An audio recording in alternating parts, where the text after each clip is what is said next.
What if I told you something almost nobody has ever considered? That millions of people have been reciting Psalm 23 their entire lives. Yet they've been missing the explosive secret hidden inside every line. Not because the words are wrong, but because the understanding behind them has been incomplete. Because the power inside this psalm is far greater than most believers ever realize. Psalm 23 isn't just comforting poetry. It's a spiritual blueprint. A step-by-step transformation that rewires how your soul responds to fear and pressure. Most people read the line, "The Lord is my shepherd," and feel warm and safe. They picture a quiet scene, a soft field, a gentle caretaker. They imagine a God who whispers peacefully instead of a God who fights fiercely. But shepherds in biblical times were not gentle poets sitting under trees. They were warriors. They were armed defenders standing between their flock and everything that wanted to destroy it. They carried clubs carved with metal spikes and slings capable of killing predators in a single strike. They were trained to confront danger before danger ever reached the sheep. So when David says, "The Lord is my shepherd," he's not describing tenderness, he's describing protection. He's describing a God who steps into battles you don't even see coming. David knew this because he lived it.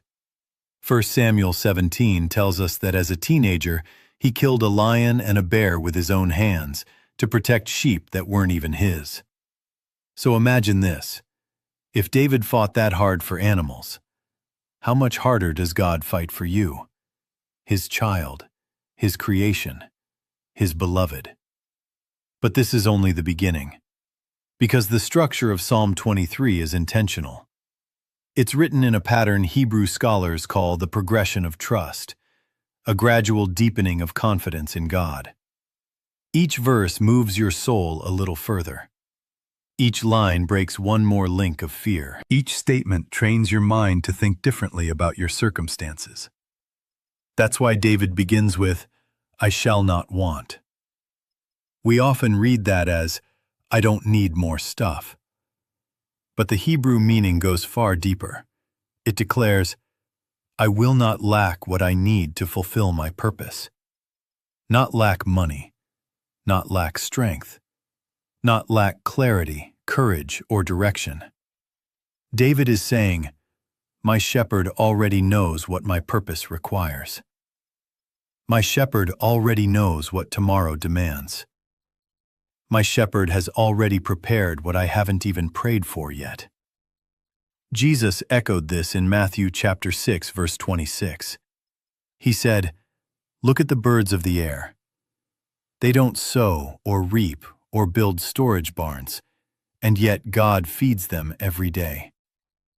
Birds don't pray. Birds don't plan. Birds don't worry. And God still provides. So Jesus asks the question that pierces straight through anxiety. Are you not much more valuable than they? If God takes care of creatures who can't even speak to him, why would he abandon you who carries his image? Then David continues, "He makes me lie down in green pastures." This sounds gentle, but it's actually a psychological revelation. Sheep do not lie down unless they feel absolutely safe. If there is even a whisper of danger, they remain standing and alert. Their bodies physically cannot relax until fear is removed. David is saying something profound. He is saying, "God calms my nervous system. He brings my body into peace even when my surroundings haven't changed." Sheep also refuse to rest when hungry, thirsty, fearful, or in conflict with other sheep. Yet David says God meets all four needs before they become overwhelming. He feeds you before hunger grows, provides before thirst intensifies, protects before fear invades, and brings peace before conflict erupts. Then David says, "He restores my soul." But the Hebrew word for restore does not simply mean heal. It means to retrieve, to bring back, to recover something that was lost. David is saying, God doesn't just soothe your pain. He recovers the parts of you thought were gone forever. He retrieves joy, hope, identity, strength, even when life tried to steal them. You see this truth in Peter's story, the disciple who denied Jesus 3 times. Yet Jesus restored him with 3 invitations to declare his love, 1 for each failure. Then David says, "He leads me in paths of righteousness for his name's sake." Righteousness here does not mean moral perfection.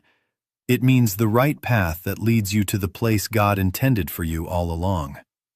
God guides you even when you don't recognize the path. God directs your steps even when you feel lost.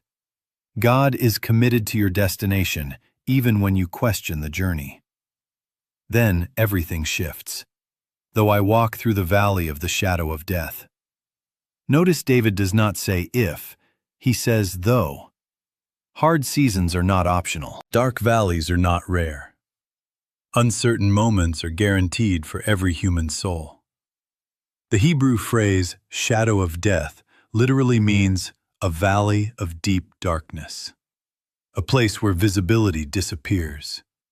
A season where you cannot see what comes next. We face valleys like this all the time. Job interviews, medical scans, relationship fractures, financial pressure. Moments where your heart whispers, I can't see what's ahead. But then David makes the most important shift in the entire psalm.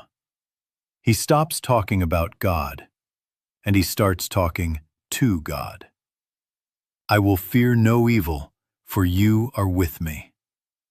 This is the turning point, because in the valley, God becomes personal. Not an idea or a distant protector concept standing beside you in the darkness. Your rod and your staff, they comfort me. The rod was a weapon used to strike predators with deadly force. The staff was a guiding tool used to pull sheep back from danger. So God does 2 things simultaneously. He fights enemies you can't see, and he redirects you when you start drifting into danger. This is the same God who split the Red Sea. The same God who told Moses, "The Lord will fight for you. You need only to be still." The same God who opens paths through impossible situations. Then David says something surprising. You prepare a table before me in the presence of my enemies. God does not eliminate enemies. He embarrasses them. He blesses you in full view of those who doubted you. He strengthens you while those who opposed you watch helplessly. He turns your life into a testimony they cannot deny. Daniel experienced this in the lion's den. His enemies planned his destruction. God turned it into a global proclamation of his power. You anoint my head with oil. To shepherds, oil was medicine. It healed wounds, soothed infections, and protected sheep from insects that could burrow into their skin. David is saying God doesn't just bless you, he heals what hurt you. He protects you from what tries to attach itself to you. My cup overflows. Overflowing meant abundance beyond personal need. It meant you were blessed so deeply that others were blessed just by being near you. Surely goodness and mercy shall follow me. But the Hebrew word for follow doesn't mean trail behind slowly. It means to pursue, to chase, to run after with intention. Goodness is not passive. Mercy is not distant. They are actively chasing you down every day of your life, even when you wander, even when you fail, even when you question everything you know. And I will dwell in the house of the Lord forever. David isn't talking about heaven. He means he carries God's presence everywhere he goes. He lives with God, walks with God, moves with God. Then David reveals the secret.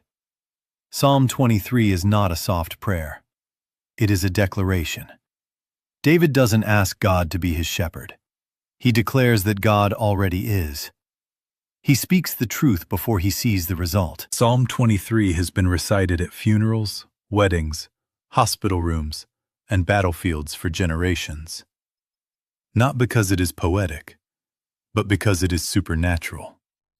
It trains your soul. It strengthens your inner world. It teaches you how to live undefeated, regardless of what life throws your way. And every time you speak it, you realign your spirit. You remind your fear who your shepherd is. Make sure you like the video and subscribe to Beyond Genesis. Share this with someone who needs solid, biblical insight in their daily walk. God bless you.